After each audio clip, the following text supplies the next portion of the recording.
नमस्कार। हिंदुस्तान में हम बहुत सारे फेस्टिवल्स मनाते हैं। कई तरह के फेस्टिवल्स हैं, हमारे राज्य स्तरीय फेस्टिवल्स होते हैं, हमारे लोक कुछ उत्सव होते हैं और इन उत्सव को मनाते-मनाते हम थोड़े भावावेश में पर्यावरण को दूषित कर देते हैं, अनजाने में। और ये जो पर्यावरण को दूषित हम कर रहे हैं, चाहे जल को कर रहे हैं, ध्वनि को कर रहे हैं या हरित जो भी हमारे पास जो भी ग्रीनरी है उसको हम डिस्टर्ब कर देते हैं। तो इसको हम चाहें तो कम कर सकते हैं, इसको हम किसी तरह रोक सकते हैं और इसके रोकने में अणुव्रत विश्व भारती का जो प्रकल्प है, जिसमें वो पर्यावरण सुरक्षा को लेकर के काम कर रहे हैं और वो काम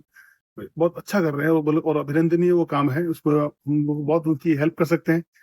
इसके अलावा आप ध्यान दीजिएगा तो हमारे जो सामूहिक आयोजन होते हैं, छोटे-बड़े खाने भी होते हैं, उसमें भी हम लोग जिस तरह का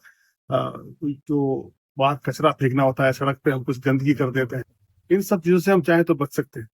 पर क्योंकि उत्सव हमारे दिल से जुड़े हुए होते हैं, तो थोड़ा-सा हम संवेदनशील हो जाते हैं। पर हम जितना संवेदनशील उत्सवों को लेकर के हैं या अपने धर्म को लेकर के हैं, जाति को, संप्रदाय को लेकर के हैं, इन सबको भूलते हुए अगर देश और राष्ट्र को दिमाग में रखें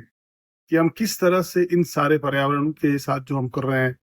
या जो ध्वनि के साथ हम जो कुछ कर रहे हैं या जल के साथ कर रहे हैं, नदियों के साथ कुछ कर रहे हैं, इन सबको हम चाहें तो रोक सकते हैं। और इसका बड़ा वर्ग जो है, जो उत्सवों के दौरान होता है, किसी भी धर्म का उत्सव हो, किसी भी जाति का उत्सव हो, हम किसी विशेष का बात नहीं कर रहे हैं, लेकिन उत्सवों में हम आनंद